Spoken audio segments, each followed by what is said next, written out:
I have a large family, and with 5 kids in the past, when we have tried to do gingerbread houses, we have not been super successful. For the last couple years, I had wanted to try gingerbread houses again as our kids are getting older, but I hadn't been really willing to give it a go.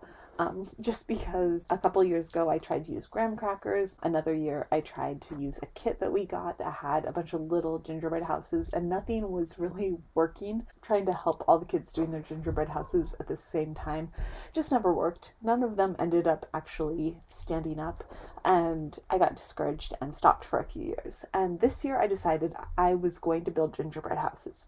I remembered the ones I'd made when I was a kid. I really wanted to do that with my kids and have it be something that was like a fun, memorable Christmas memory, something that we could do each year. I started looking at recipes and I practiced baking gingerbread, and then I was looking online at cookie cutters when I came across this gingerbread house cutter, and I'd been planning on cutting out like a cardboard plan for my gingerbread houses, but when I saw this and realized that I could get cookie cutters that also had other shapes, it really appealed to me that I could have the snowmen and the trees that stood up on their own with the additional cookie cutters that came with this. That kind of pushed me over the edge, and I decided to try getting this set with the large cookie cutters that would basically make the pieces for the house. I made gingerbread again. I had been baking for a couple weeks at this point because I have never been that big into baking like cookies. This was really my first major Christmas cookie event, I guess you could call it.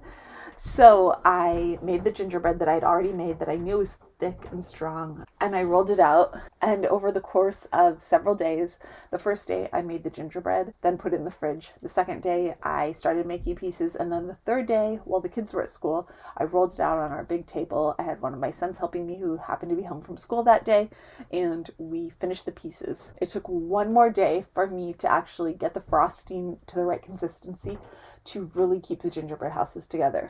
And I am so incredibly thrilled with how everything turned out. The kids had fun. I am just really happy that they were actually strong and they actually held up to the kids decorating them, because that was my main concern.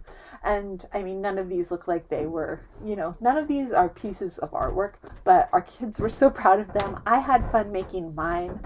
I feel like for us, it was a really good idea to split it up so that the kids did them at different times, because that meant there was no competition over candy, and it worked out really, really well. It took me about 4 days to make them, but again, I am not someone who bakes cookies very often. Between this kit and finding some good recipes, I feel like these turned out really well, and this is a new Christmas tradition that I definitely want to keep for our family. I would totally recommend these. They were a lot of fun and something that we are going to use year after year.